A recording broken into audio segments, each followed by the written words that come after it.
நான் இன்றைக்கி தேம்பி தேம்பி அழுதுன்னு இருக்கிறேன் பாருங்கள். நான் எப்படி அழுதுட்ருக்கிறேன் பாருங்கள். ஏன்னா என்னோடய பைக்கு 2 பைக்குமே என்னை விட்டுட்டு போகிறாங்க. எனக்கு மனசே கேட்கல. நான் என்ன பண்ணுறதுன்னு தெரியல. எனக்கும் என்னால் கண்ட்ரோலும் பண்ண முடியல. எங்கள் ஒய்ஃபு தான் எனக்கு ஆறுதல் சொன்னாங்க, அழுவாத வேறு பைக் வாங்கிக்கலான்னு. ஆனால் அந்த பைக்கு மாதிரி எதுவும் வராது. மனசே கேட்கல. என்னால் அழுகையும் கட்டுப்படுத்த முடியல. ஆனால் என்கிட்ட பைக் வாங்க காசு இல்லை. 2 பைக்குமே கொடுத்தாச்சு. இப்போ கொஞ்ச நாளாக நான் நடந்து தான் போயிட்டு வேலைக்கெல்லாம் போயிட்டு வந்து இருக்கிறேன்.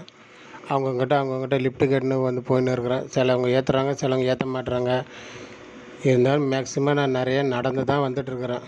யாரும் இல்லை. ஏதோ வாரத்தில் ஒரு தடவை ஏதோ ஒருத்தர் அந்த மாரி தான் என்னை இட்டுட்டு விட்றாங்க. அவ்வளோதான் பண்ணுறாங்க. ஆனால் ஒன்று, இப்போ என்னால் வண்டி வாங்க முடியாது. என்னால் வண்டி வாங்குறதுக்கு காசும் இல்லை.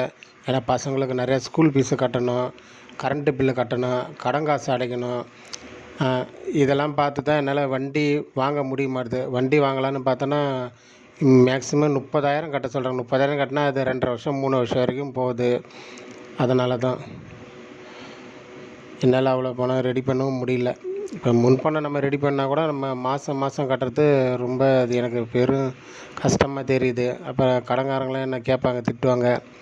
அதனால் என்னால் பைக்கும் வாங்க முடில. இது எல்லாமே கடவுள் கையில் தான் இருக்குது. எல்லாமே என்னால் எதுவும் பண்ண முடியல.